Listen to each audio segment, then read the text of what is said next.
Buenas tardes, ¿cómo les va?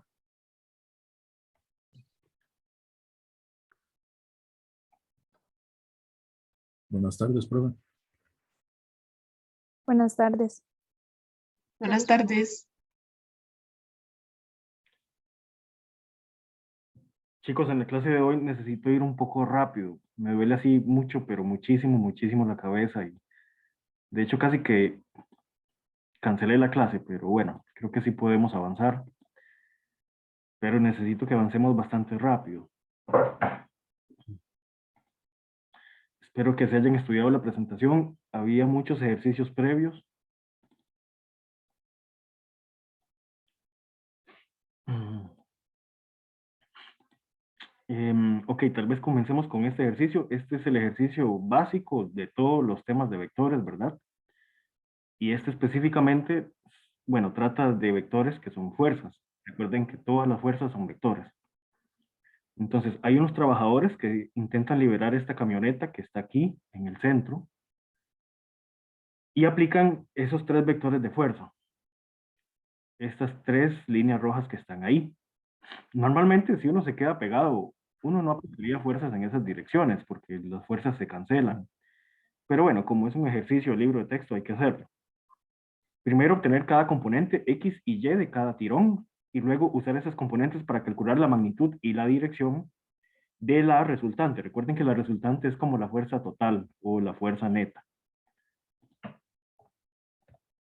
Como les digo, esto es el ejercicio más básico que deben manejar de vectores y bueno, si no manejan este no van a poder manejar o hacer los siguientes, ¿verdad? Así que comenzamos por acá, desde el más básico de todos.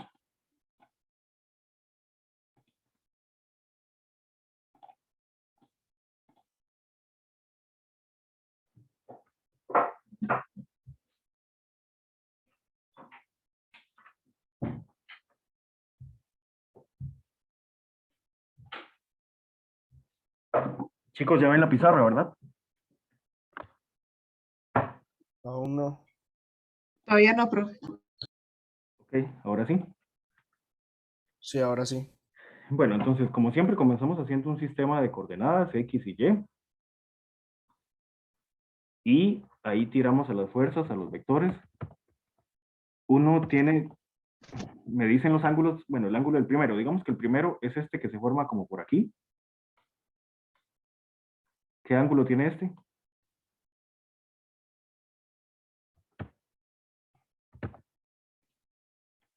$31. Ok, entonces 31. Digamos que este es el vector de fuerza 1 para que todos usemos las mismas nomenclaturas. El otro vector está del otro cuadrante, como por aquí. Y este es 32, ¿cierto?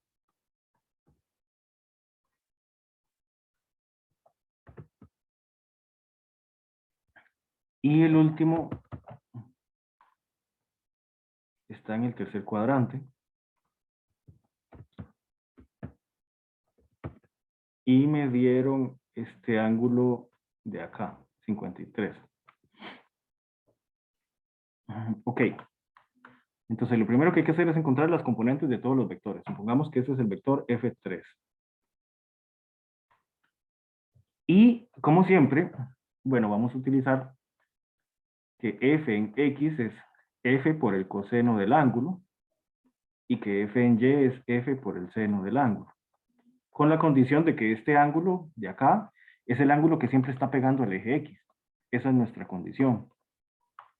De ser así, yo no voy a utilizar este ángulo de 32 grados, ¿verdad? ¿Por qué no utilizo este de 32? Bueno, porque por la convención que hemos usado, para siempre utilizar el ángulo que está pegando al eje X, entonces no vamos a utilizar este de 32 porque este de 32 está pegando al eje Y. Si queremos utilizar siempre estas ecuaciones así, tal cual están así, siempre el ángulo que usemos debe ser el ángulo que está pegando con el eje X, o sea, este otro. ¿Cuánto vale ese ángulo?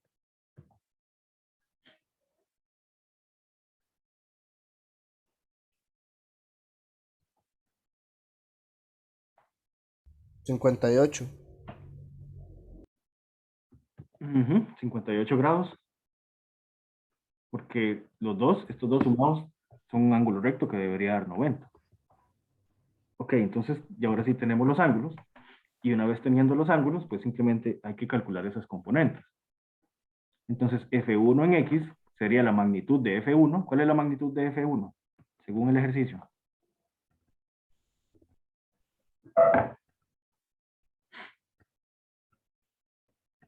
$985 newtons. ¿Ok? 985 por el coseno de su ángulo. Y F1 en Y es 985 por el seno de su ángulo. ¿Cuánto da esto?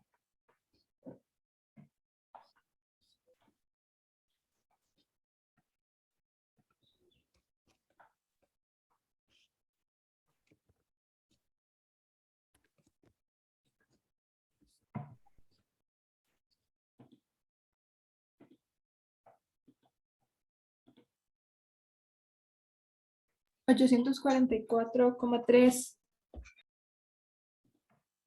844. ¿A todos les da eso?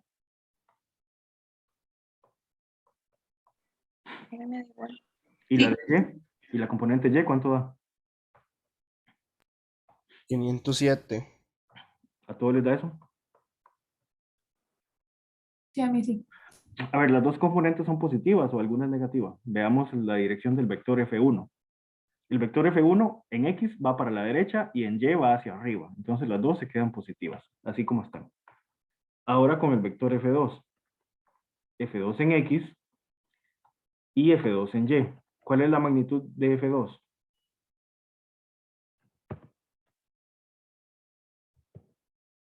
$788 newtons. Sí, definiendo que este es F2, el de arriba. Entonces tenemos 788. Por el coseno de su ángulo, que serían 58. Y este similar, solo que con seno. ¿Cuánto dan? 418. ¿Y el otro?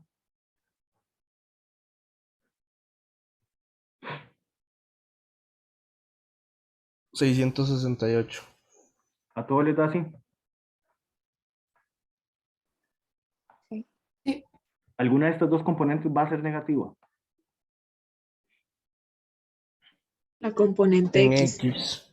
Sí, en X, ¿verdad? Porque en el eje X, este vector está dirigido hacia la izquierda, hacia los negativos de X.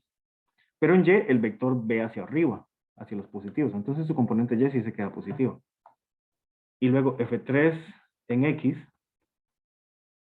y F3 en Y. La magnitud de F3, ¿cuánto es?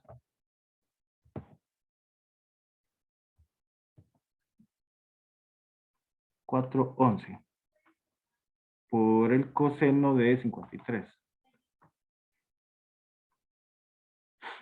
Y este es 411 por el seno de 53. ¿Cuánto dan? 247. ¿Y el otro? 322. ¿Cuánto, perdón? 28, perdón. 328. ¿Me Sí. confirma? Ok, ¿son positivas, negativas? ¿Cómo está la cosa? Son Ambas negativas componentes ambas. son negativas. Ambas hay que colocarlas negativas, ¿verdad? Porque este vector F3 en X ve hacia la izquierda, está apuntando para la izquierda. Y en Y está apuntando para abajo. Entonces ambos componentes son negativos. En resumen, esta es la parte A. Y ahora en la parte B hay que encontrar la magnitud y la dirección del vector resultante. Que también eso es fácil de hacer. Recuerden que para eso simplemente hay que sumar las componentes, todas las componentes X por separado, todas las componentes Y por separado. Yo les he dicho que cuando hay muchos vectores uno podría hacer una tabla así rápidamente para colocar esos valores. No es estrictamente necesario, pero al menos es un poco más ordenado. F1, F2, F3, y al final colocamos el vector de fuerza neta, o fuerza resultante, o fuerza total, es lo mismo. En X, ¿cuánto tenemos en F1 y en Y? es 844 y 507. F2 menos 418 y 668. Y F3 menos, bueno, 247 y 328. Ambas son negativas. Y bueno, sumen todo lo de X. ¿Cuánto da todo lo de X sumado?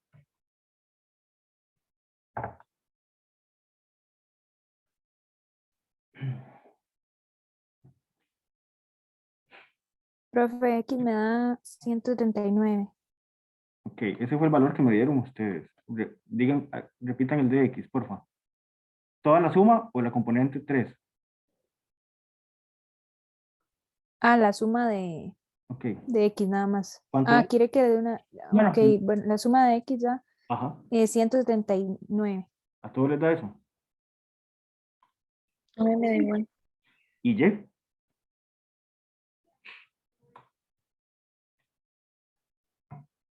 La suma de Y. 847. Me da a mí. ¿Confirman? Sí. Bueno, entonces la fuerza neta en vector, de forma algebraica o por componentes, que es lo mismo, da 179 en I más 847 en J con unidades de Newton. Solo que nos piden la magnitud y la dirección. Entonces, la magnitud del vector de fuerza neta, ustedes saben cómo calcularlo.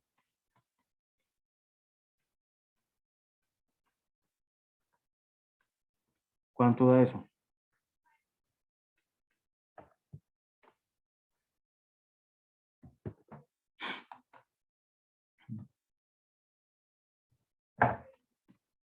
Y el ángulo es con el arco tangente, que es básicamente shift tangente de la componente Y entre la componente X. ¿Cuánto dan? La magnitud da 866 newtons. Y el ángulo, la dirección, 78.1.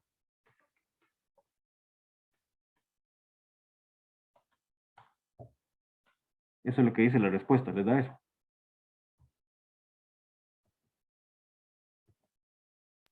Y eso dice la respuesta. Bueno, ok, perfecto. Vamos a continuar.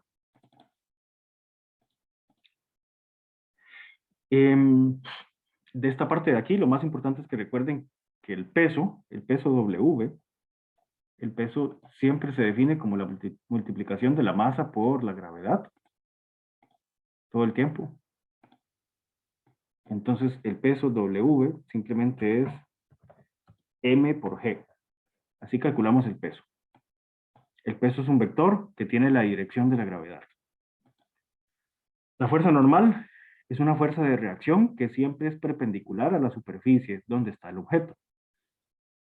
Si la superficie se inclina, la fuerza normal también tiene que inclinarse.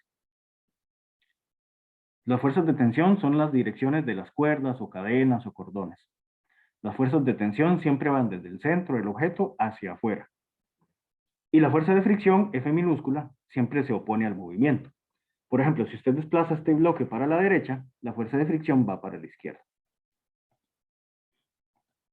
Hay varios tipos de fuerzas de fricción. Una que es tipo estática, de subíndice S, cuando el objeto está estático. Y la otra cuando el objeto ya se mueve, la cinética, de subíndice K, de cinético. Como pueden ver de estas tablas, el coeficiente cinético siempre es un poco más pequeño que el estático. Eso quiere decir que cuando las cosas ya se están moviendo, la fricción es un poco más pequeña. O sea que es más fácil mover las cosas una vez que ya se están desplazando. Cuando las cosas están quietas, actúa el coeficiente estático. Y el coeficiente estático es un poco más grande. Pero una vez que uno mueve las cosas, ya es más fácil de seguir moviéndolas, porque el coeficiente de fricción es más pequeño, el cinético. Y vean que, por ejemplo, en hule sobre concreto tenemos el coeficiente máximo, que es 1. Por ejemplo, las llantas de los carros. Queremos mucha fricción, queremos buena fricción.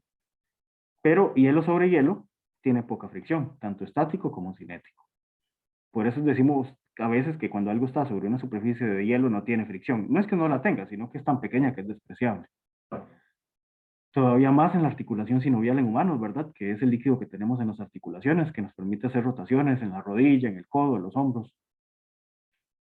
Esta articulación sinovial tiene un coeficiente de fricción tanto estático como cinético muy pequeño, porque eso nos permite hacer rotaciones en el cuerpo con completa libertad, básicamente.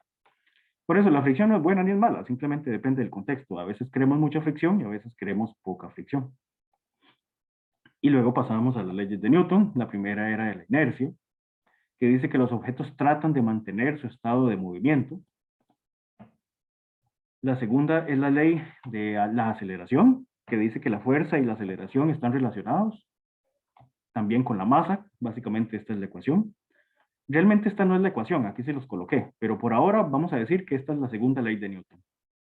Más adelante en el curso vamos a ser más precisos. Les había dejado este video.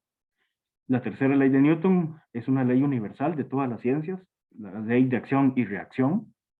A cada acción le corresponde una reacción, cada causa tiene consecuencias, ¿verdad? Todas las cosas tienen consecuencias. Y luego pasábamos a las aplicaciones directamente. Este ejercicio ya les había dejado la solución por aquí. ¿Pudieron verla? ¿Tienen alguna consulta con eso?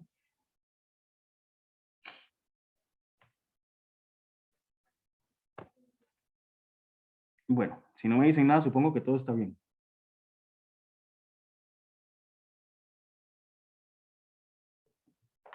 Después, chicos, recuerden, ya yo supongo siempre que ustedes vieron los ejercicios y que ustedes entienden todo. Cuando yo llego a hacer muchos problemas acá más avanzados, si ustedes no han visto los básicos, van a tener problemas. Por ejemplo, este que está aquí también se los dejé de tarea. ¿Lo vieron? ¿Lo entendieron? Sí, profe. Ok, porque este que está acá nos va a servir para hacer alguno de estos otros que están de tarea por aquí. Bueno, este tiene la solución, este también tiene la solución. Este es muy interesante. Este tiene solución, este está de tarea. Este no tiene solución, podríamos hacer este. Este tiene solución también. Vean que la mayoría ya tienen su solución. Profe, en ese, creo que es el último, ajá, el de la 22, que, bueno, en una parte, bueno, usted toma en cuenta que como la caja de 100 kilos, de 100 kilogramos, bueno, sacando la parte A, queda que va hacia la izquierda. Pero no me queda muy claro por qué usted toma que ir hacia la izquierda va a ser la parte positiva. Hice eso. Sí, digamos, es que como, sí, es que, digamos, usted dice en el video que la parte izquierda, bueno, hacia donde va a caer el bloque va a ser la parte positiva. Ok, Entonces, no recuerdo cómo lo resolví. Este tipo de ejercicios se pueden resolver de muchas maneras. Bueno, básicamente son dos. Una es utilizar lo normal, que X para la derecha es positivo y que X para la izquierda es negativo. Esa es la forma normal de hacerlo. Yo pensé más bien que esta solución la hice así. Pero hay otra forma de hacerlo. Uno puede definir, ya está viendo la pizarra. sí, de hecho usted Sí, en el video profe. dice como que definió su propio X y Y, entonces lo toma que ir hacia allá va a ser el positivo. Sí, uno siempre puede hacer esas cosas. Recuerden que en física lo más importante es definir las condiciones iniciales y definir su sistema de referencia. Si eso está definido, todo lo demás se basa en eso. O sea, si yo sé, por ejemplo, que todo un sistema mío se va a mover para allá, para la izquierda, yo puedo decir, mae, qué pereza estar colocando todo negativo. Yo sé que todo se va a mover para la izquierda. Entonces, mejor voy a definir que para la izquierda es positivo. ¿Para qué hago eso? Simplemente para no estar escribiendo todos los negativos en todo lado por este movimiento que todos irían para la izquierda. Esa es la razón. Entonces, en el caso del plano inclinado que nosotros tenemos por ahí, les digo de una vez que si entienden ese ejercicio, ese es el más difícil de toda la presentación. Tienen muchas cosas. Si ya entienden ese, están volando, va muy bien. Entonces, en este problema, nosotros teníamos por ahí un bloque de 100, uno de 50, y no lo voy a hacer todo porque ahí está la solución, pero básicamente es así. Y el ángulo, 30 por acá y 53,1 por aquí. Al hacer los cálculos, que estoy seguro que lo hice en el video, en la solución, llegamos a una conclusión de por qué razón mi sistema se va a mover. Aquí está pegada una polea y se va a mover para acá, ¿cierto? Después de analizar la masa y después de analizar el ángulo. Hay que analizar ambas cosas para entenderlo. La masa y el ángulo. Pero analizando esta masa y este ángulo, nos damos cuenta que al final nuestro sistema como un todo se va a mover para allá. ¿Hasta ahí está claro? Sí, profe. Bueno, y como ya yo sé que todo el sistema se va a mover para allá, una posible definición que yo haga es decir, bueno, aquí va mi eje Y, aquí va mi eje X, y para no estar escribiendo todo negativo, porque todo va para la izquierda, yo puedo definir, esa es la dirección positiva, listo. Y entonces una dirección para allá sería negativa. Simplemente es una definición que uno hace para no colocar tantos negativos. Cambiar su sistema de referencia. ¿De acuerdo? Si usted quiere, no lo hace. Si usted quiere, mantiene el mismo sistema que usamos siempre. ¿Quedó claro? Sí. Sí, igual, y al final va a dar lo mismo, solo que van a quedar diferentes signos en las operaciones. Sí, sí, exactamente. Esa es la única diferencia. Ok, vean, de estos, si ya ustedes hicieron este, bueno, ahí está la solución. Podrían hacer este que está aquí, ustedes solitos. Entonces, Profe, sí, permiso, yo tenía una pequeña pregunta sobre ese del semáforo. ajá. Es más que todo conceptual. Cuando yo lo hice, yo tomé como el centro de donde están los cables como el origen. Eso estaría bien, ¿no? Sí, uno, en este tipo de ejercicios, ok, si es que no les he dejado similares. Ok, bueno, voy a hacer lo siguiente, voy a hacer ese yo, ¿de acuerdo? Ya hizo este, sí. Sí, ya. Bueno, le puso atención a la solución y demás. Ok, si ya entienden este, entender este va a ser más sencillo. Vamos a hacer este rápidamente. Para hacer este, lo que yo recomiendo, compañero, es tratar dos sistemas de referencia. Un sistema de referencia para el semáforo, que es el objeto importante, pero otro sistema de referencia aquí donde convergen las tensiones. A este punto donde convergen las tres tensiones, le llamamos nodo. Un nodo es cualquier punto donde convergen varias cosas. Entonces, digamos que esto es un nodo, donde se unen todas las cuerdas. Aquí vamos a colocar un sistema de referencia, y aquí donde está el semáforo, otro sistema de referencia, para hacer cálculos en los dos. ¿Ya ven la pizarra? Sí, profe. Sí, profe. Ok, entonces uno puede comenzar haciendo el sistema de referencia y los cálculos para el semáforo. Para el semáforo, si colocamos el sistema de referencia, el X y Y como siempre, voy a suponer que mi semáforo está aquí en el centro. Yo siempre supongo que los objetos son puntos, ya se los dije en el video. Este es el punto del semáforo. Y las fuerzas que actúan sobre el semáforo, ¿cuáles son?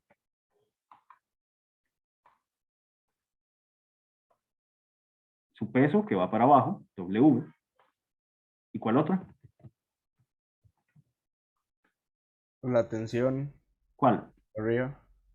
¿Cuál tensión? La T3. El semáforo ni siquiera se da cuenta que existe T1 ni T2, porque nunca tocan al semáforo. El semáforo solo experimenta T3. Entonces, en este punto, uno tiene que hacer suma de fuerzas en X, suma de fuerzas en Y, pero como no hay nada en X, no tiene sentido, entonces de una vez voy a aplicar suma de fuerzas en y voy a suponer que el semáforo se queda quieto. Supongamos que el semáforo se queda quieto porque la pregunta desde un inicio es si el semáforo va a permanecerse colgado o si alguno de los cables se va a romper.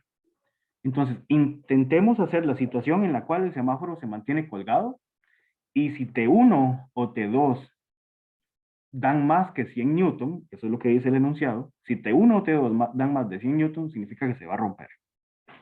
Pero en este caso no tenemos tampoco limitante con T3. Entonces, supongamos que sí, que el semáforo se queda quieto. Entonces, la suma de fuerzas en Y debe ser igual a 0 porque está estático. Recuerden que si el objeto está estático, esto se iguala a 0. Y las fuerzas que actúan en Y son T3, positiva porque va para arriba, menos el peso, negativa porque va para abajo. Y de aquí despejando, pasando este para la derecha, obtenemos que T3 es igual al peso. Pero el peso ya lo tenemos. ¿Cuánto es el peso?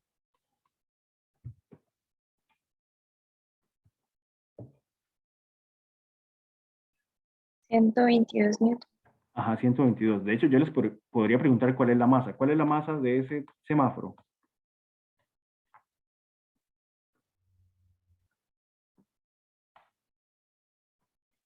Sería su peso, 122 entre 9,8.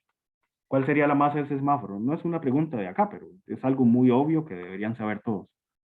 12,44. 12.4 kilogramos. Ok, excelente. Bueno, ya tenemos T3. Ahora vamos a hacer algo parecido, pero para el nodo, no para el semáforo. Recuerden que el nodo es el punto donde convergen todas las cuerdas. Igual colocamos un sistema de referencia y el nodo lo tratamos como si fuera un objeto. Ahí ponemos el punto.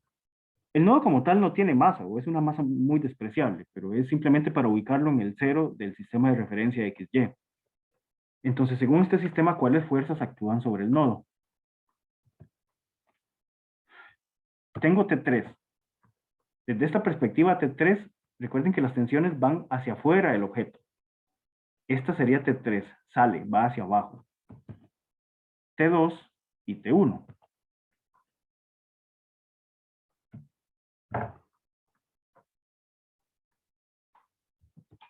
Y T1.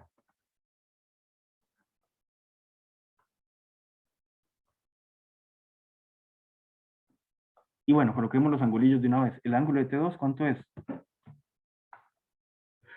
53, dice. Vean, pongan mucha atención. Por geometría simple, a nosotros nos dieron este ángulo de aquí. 50, esta es mi dilexia, perdón. 53. Pero este ángulo de 53 de acá se corresponde con este ángulo de aquí. Son alternos externos, por si quieren verlo así. O también, vean que acá se forman 90 grados. Este tiene que valer 53, porque eso dice el enunciado. Entonces, ¿cuánto vale este chiquitillo? Entre este y este tienen que sumar 90. Entonces, este vale 37. Pero aquí otra vez se forma otro ángulo recto. Si todo vale 90 y este vale 37, este tiene que valer 53. Entonces, hay varias formas de darse cuenta que este 53 se corresponde aquí abajo. Solo voy a colocarlo abajo para que no se mareen. Espero que todos hayan puesto mucha atención a eso. Y por este otro lado también tenemos el ángulo. ¿Cuál es el ángulo que nos dieron aquí?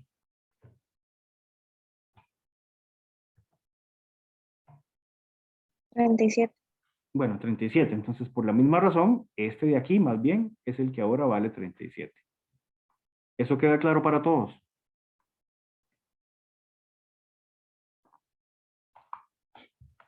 Sí, profe. Sí.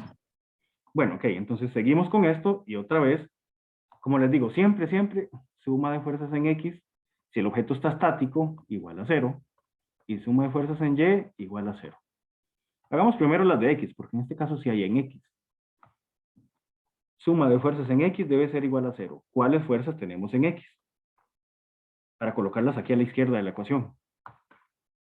¿Qué tenemos en X? T2 tiene componente X, que sería todo eso que está ahí. Todo esto, ¿verdad? Esto sería T2 en X. Y T3 también, T1 también tiene componente en X, que sería todo esto. Todo lo que estamos usando, el eje X, para expresar al vector T1. Entonces, este sería T1 en X. ¿T3 tiene componente X? No, T3 está justo sobre el eje vertical, sobre el eje Y. No tiene componente X. Entonces, en X tenemos a T2 en X, que es positiva porque va para la derecha, y T1 en X, que es negativa porque va para la izquierda. Pero como siempre, bueno, podemos despejarle aquí un toquecillo. Paso este para allá. Y al pasarlo hacia allá, obtengo que T2 en X es igual a T1 en X. Vean que simplemente agarré este maecillo que está negativo y lo despejé. Y como ustedes saben, T2 en X es T2 por el coseno de su ángulo. ¿Cuál es su ángulo? 27. Ah, no, 53. Sí, solo por si acaso, recuerden que eso viene de aquí. Que T en X es T por el coseno del ángulo. Y T en Y es T por el seno del ángulo. Entonces, T2 por el coseno de 53 debe ser igual que T1 por el coseno de, ¿cuánto? 37. En este punto yo tengo dos variables, que son T2 y T1, dos incógnitas, y una sola ecuación. No la puedo despejar. Como tal, no puedo. Pero al menos podemos poner una variable en términos de la otra. Por ejemplo, haciendo esto. T2 es igual a T1 por el coseno de 37 entre cos de 53. Y esto es un número. Díganme cuánto da este número.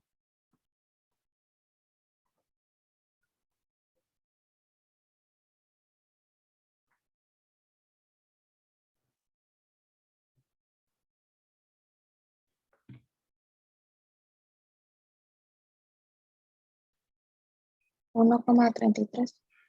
¿A todos les da eso?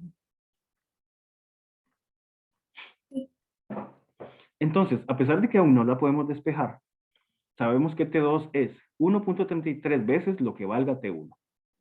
Tengo una relación entre ellas. Hasta acá podemos seguir, pero tenemos otra ecuación importante que no hemos desarrollado. La de suma de fuerzas en Y, que también debería ser igual a 0 si el semáforo se queda quieto. Ahora vayamos a ver las fuerzas en componente Y. En componente Y, T3, a ver, T3 tiene componente Y. Las Y voy a colocarlas en verde, digamos. Bueno, sí, toda T3 está en el eje Y. Entonces, de una vez, menos T3, negativa porque va para abajo, y toda la tensión T3 está justo sobre el eje Y. Es toda su componente Y. Luego, ¿qué otra componente Y tenemos? T2 tiene componente Y, ¿verdad? Y también T1. Y también T1. Si quieren, las podemos ver aquí también. Esta sería T2 en Y. Y por aquí tendríamos T1 en Y. Que de hecho ambas son positivas porque ambas van para arriba. Esta es T1 en Y y esta es T2 en Y. Entonces, T1 en Y y T2 en Y, las dos son positivas. Y bueno, eso debe ser igual a 0. De aquí podemos simplificar. Este maecillo que está acá lo podemos despejar porque está negativo. No me gustan los negativos. Ni las negativas. Entonces de aquí, T1Y más T2Y, despejo ese T3, y esto me da igual a T3. Pero ¿cuánto vale a T3? Para colocarlo de una vez. T3 sí tiene un valor, que ya lo sabemos. 122. 122. Ok, de una vez 122. Y ahora vayamos con T1 en Y y T2 en Y. Recordemos que T en Y es T por el seno del ángulo. Entonces aquí tengo T1 por el seno de ¿cuánto? ¿Cuál es el ángulo de T1? 37. Ajá. Más T2 por el seno de, ¿cuál es el otro? 5,3. Y esto es igual a 122. Nuevamente tengo una ecuación y dos variables, pero con una ventaja. Aquí, esta azulita ya me da una relación entre T2 y T1. Esta maecilla de acá, donde aparece T2, yo puedo cambiar T2 por T1 por 1,33. Entonces voy a sustituirlo aquí en este T2. Voy a bajar nada más. T1 por el seno de 37 más, ahora sí viene T2, pero ¿cuánto vale T2? Lo que dice esta caja azul, me lo voy a poner en azul. 1,33 veces lo que valga T1. Simplemente estoy sustituyendo una ecuación en la otra. Por el seno de 53. Y esto debería ser igual a 122. ¿Lo ven? Y ahora ya podemos despejar T1, porque es la única incógnita, T1 y T1. Para despejarla la puedo sacar a factor común. Esta T1 es igual que esta T1, la saco a factor común. Es la forma más fácil de hacerlo. Y aquí me queda seno de 37 más 1,31 por seno de 53. 1,33, perdón. Y esto es igual a 122. Ustedes se pueden complicar todo lo que quieran despejando, pero esta es la forma más fácil en este caso. Como todo esto está multiplicando, ¿qué hago con ese factor?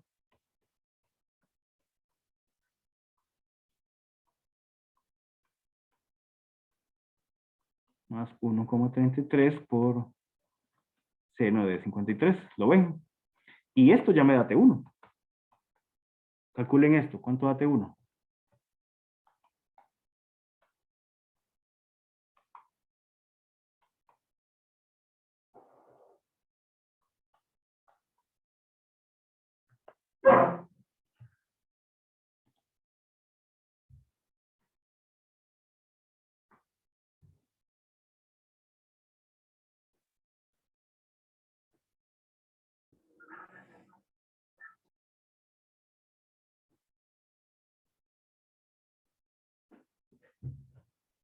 Setenta y tres coma tres.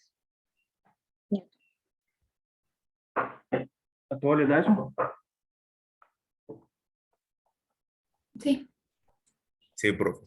Excelente, eso es T1.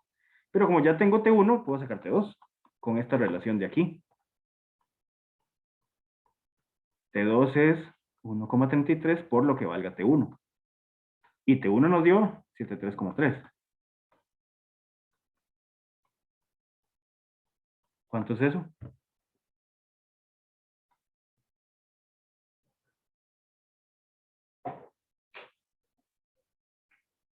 97,5.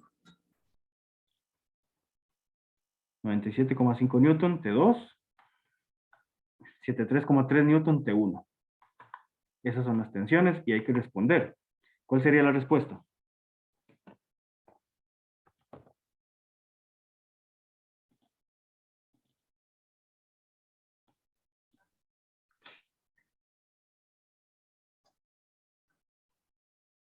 Y se mantiene colgado porque T2 y T1 no superan 100 newton. Así de simple. Esto es sin considerar el viento, ¿verdad? Sin considerar las palomas que llegan y se ponen encima de los semáforos y todo lo demás. En cálculos básicos, de un estimado simple da esto. Pero si yo fuera ingeniero, en la vida real no me la jugaría porque esto ya está muy cerca de 100 newton. En la vida real. Para efectos de este curso, que es el curso más básico de física, si esto no llega a 100, y ahí listo, se puede mantener colgado. Pero en la vida real necesito que piensen más, en más parámetros y más variables que influyen en las situaciones. El compañero que tenía la duda, ¿ya quedó claro?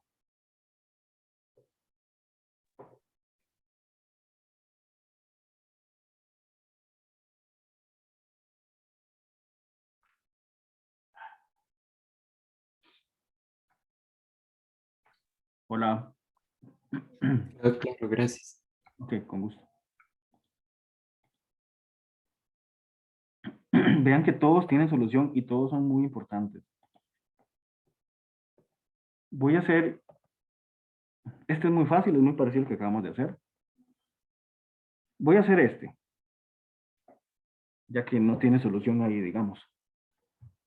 Tenemos el objeto que es como todo este ladrillo. El ladrillo está pegando contra la pared, esta es la pared. La masa de ese objeto es de 10 kilogramos y se desliza. Eso de hacia arriba, eso no le hagan caso, eso es una mala traducción del libro, por eso lo taché. Dice muro vertical resbaladizo.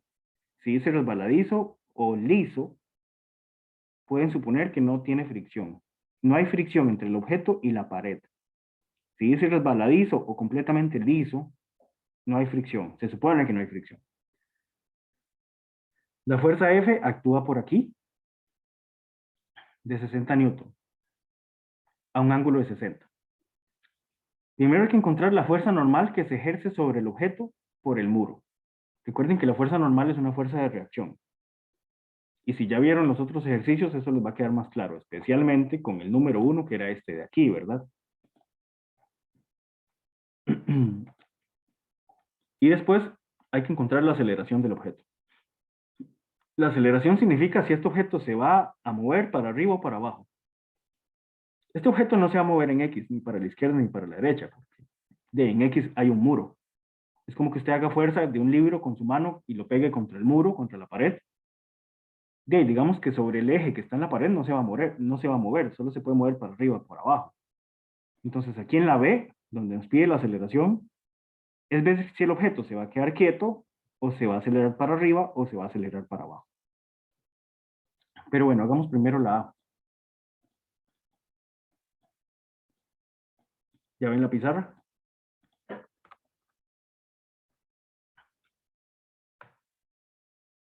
Sí. Bueno, como siempre, un sistema de referencia. El objeto va en el centro, y es un punto. Y ahora yo dibujo las fuerzas que actúan sobre el objeto. ¿Cuáles fuerzas actúan sobre el objeto? Díganme.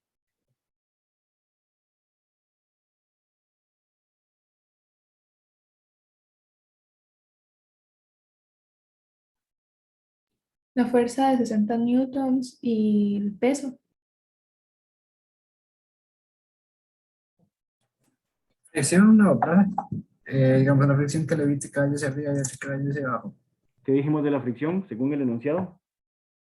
Que si es resbaladizo no hay fricción. O si es liso. ¿Y la normal, profe? Sí, la normal es importante. El peso es el más fácil de todo, nunca van a fallar. O sea, manda huevo que fallen el peso. Siempre va el objeto para abajo.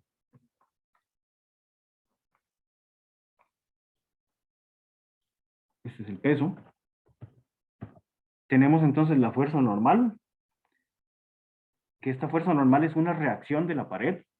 Recuerden que en toda esta parte de aquí hay pared.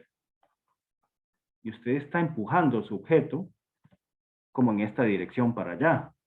Entonces la normal va a reaccionar y va a tirar una fuerza normal que va para allá. Esta es la normal. Y después tenemos la fuerza F que se está aplicando. Ojo con esto es muy importante. Según el dibujito, la fuerza F viene como por aquí. Está bien. Esa es la fuerza F. Pero no dibujen las fuerzas cuando no han interactuado con el objeto. Dibujen las fuerzas cuando ya interactuaron con el objeto, cuando ya lo traspasaron. O sea, nuestra fuerza en realidad parece que viene como por aquí, en esa dirección. Parece que va por ahí. Pero no la dibujemos aquí. Dibujémosla más bien aquí, cuando ya pasó al otro lado. Por acá. Este es nuestro vector de fuerza. Iría en esa dirección. Ese es el vector de fuerza F. Y bueno, el ángulo de aquí, ¿cuánto vale? Aquí valía 60, son opuestos por el vértice, así que por la misma razón, bueno, aquí vale 60, ¿verdad? Esto es geometría simple de colegio. Ya tenemos todas las fuerzas. Ah, bueno, esta normal voy a colocarla en rojo porque me gusta que las fuerzas estén en rojo. Entonces, esta es la normal. Y listo, una vez que tenemos todas las fuerzas, ahora sí, lo de siempre, suma de fuerzas en X y suma de fuerzas en Y. Suma de fuerzas en X debería ser igual a ¿cuánto? Eso es lo que les mencioné antes. Usted está empujando ese objeto contra la pared. Si usted está empujando para allá en esta dirección, ese objeto como mucho se le mueve o para arriba o para abajo, dependiendo de si le gana o no al peso. Pero no se le va a mover para la izquierda porque no puede atravesar la pared, ¿cierto? Ni se le va a mover para la derecha porque no hay nada que lo esté empujando para la derecha, solamente la normal, pero la normal es una reacción. Su fuerza real va como hacia la izquierda más bien. Entonces en X ese libro no se puede mover, cero de una vez. ¿Y cuáles fuerzas tenemos en X?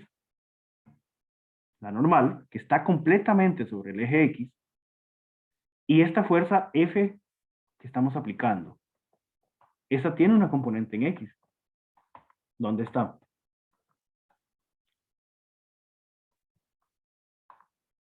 Es esta que está aquí.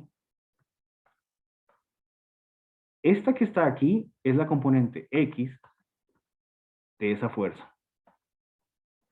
F en X, ¿es negativa o es positiva? Negativo. Vean que esta fuerza es esta fuerza que estamos aplicando nosotros. Y eso debe ser igual a 0. Nuevamente, yo puedo despejar de ahí, ¿verdad?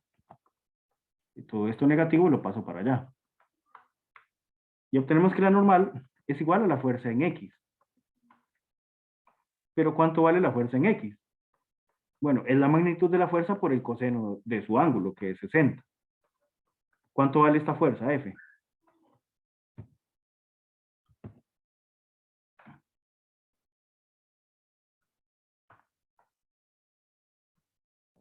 $60 N. Bueno, todo vale 60 aquí.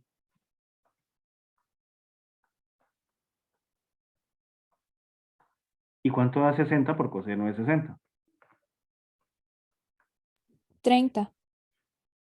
30 newton. Bueno, esta es la magnitud de la fuerza normal. 30 newton.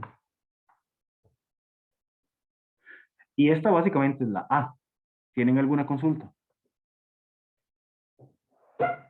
Profe, ¿puede repetir por qué es que la fuerza F, el vector de fuerza, lo dibujó como el del lado de la pared?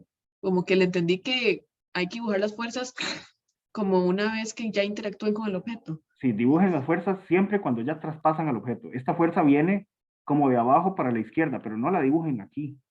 Dibújenla en la dirección que tiene ella cuando ya traspasa al objeto. Cuando ya interactuó con él. Esa es la clave. O sea, cuando ya él pasa al otro lado, porque la fuerza va dirigida para allá, como para la izquierda y para arriba. Pero si usted la deja en este cuadrante, se podría confundir. Entonces, yo dibujo la fuerza, si este es el objeto que está en el centro, yo dibujo la fuerza cuando ya interactúa con él, en la misma dirección que traía, pero ya lo traspasó, ¿de acuerdo? Ok, como seguir la línea de la fuerza, o sea, la línea recta, digamos. Exacto. Seguirla, seguirla, seguirla hasta el final. Por eso lo hice aquí punteado. Ella comenzó por aquí, pero termina acá. Ustedes necesitan cuando ya interactuó con el objeto solamente, cuando ya lo traspaso. Ok, gracias, profe. Con mucho gusto. Y ahora la B. ¿Qué nos piden en la B? La aceleración del objeto. Pero básicamente en realidad ya sabemos que la aceleración del objeto en X daba 0. De hecho, lo usamos desde aquí. Normalmente esta ecuación lo que dice no es eso. Dice suma de fuerzas en X es igual a la masa por la aceleración en X. Esto es la ecuación general. Pero si la aceleración es 0, esta parte se hace 0 y me da que suma de fuerzas en X es igual a 0. Ya desde aquí partimos del hecho de que la aceleración en X es 0. O sea que no va a tener aceleración en X. ¿Por qué? Porque no hay desplazamiento en X. Pero no sabemos la componente en Y de la aceleración. No sabemos si su componente en Y también va a ser 0. O si va a ser positiva. Si es positiva significa que el libro va a subir. Y si es negativa significa que el objeto S, perdón, yo digo que es un libro, pero no es un libro, el objeto S, si la aceleración en Y fuera negativa significa que va a bajar. Pero no lo sabemos. Más bien tenemos que hallarlo. Y bueno, hacemos lo que hace falta. La suma de fuerzas en Y en general es igual a la masa por la aceleración en Y. Así como la suma de fuerzas en X en general es igual a la masa por la aceleración en X. Solo que ya sabemos que este objeto no se va a mover en X y obviamente esta parte va a dar 0. Y por eso todo esto dio 0. Pero en Y no lo sabemos. Hay que encontrarlo. No sé si va a ganar el peso o si va a ganar la fuerza F que estamos aplicando nosotros. Vamos a verlo. Entonces, a la izquierda, fuerzas en Y, ¿cuáles tenemos? Según el diagrama, para eso es el diagrama. Sería F menos W. Bueno, el peso está completamente sobre el eje Y. Entonces puedo poner el peso negativo de una vez. Pero esta fuerza tiene una componente en Y, no toda la fuerza. Solo esta parte que voy a dibujar en verde. Esto de aquí sería entonces su componente en Y. ¿Positiva o negativa?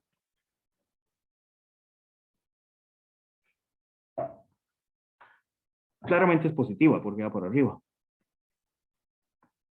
Y esto debe ser igual a la masa por la aceleración en Y. Demos valores. ¿Conocemos el peso? Bueno, sí, el peso es M por G. Más la fuerza en Y. ¿Y la fuerza en Y cuánto es? 60 por el seno de 60, ¿cierto? Y esto es igual a la masa por la aceleración en Y. Voy a despejar aquí la aceleración en Y. Es lo que andamos buscando, recuerden. Ando buscando cuánto da la aceleración en Y.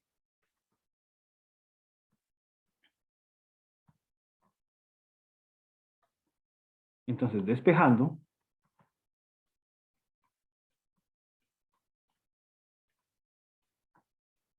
así obtenemos la aceleración en Y. Recuerden que esta G ya no tiene vector. Si no tiene vector, no tiene dirección. Ya la dirección de esta G la estamos dando aquí, con este negativo. No hay que volver a poner menos 9,8. Ya el menos del 9,8 está aquí.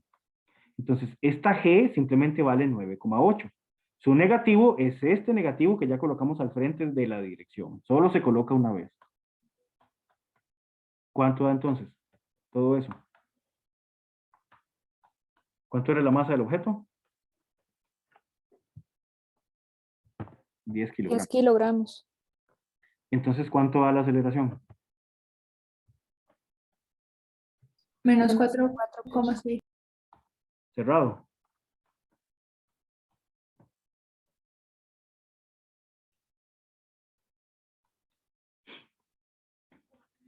¿Qué significa entonces? ¿Qué movimiento va a realizar ese objeto?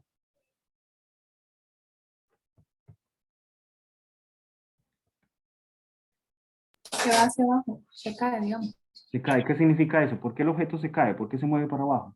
Si usted está aplicando una fuerza para arriba. Porque la fuerza es menor que el peso. La fuerza no es suficiente para subirlo. Exacto, no es suficiente para subirlo. La componente de esa fuerza no es suficiente para subirlo. ¿Qué tendría que hacer usted para lograr al menos cancelarla? O aumenta la fuerza o aumenta el ángulo. Cualquiera de los dos, ¿verdad? Pero en esas condiciones, nuestro objeto se acelera para abajo. Ese bloque o lo que sea va a ir cayendo. Se mueve hacia abajo. ¿Alguna consulta o comentario?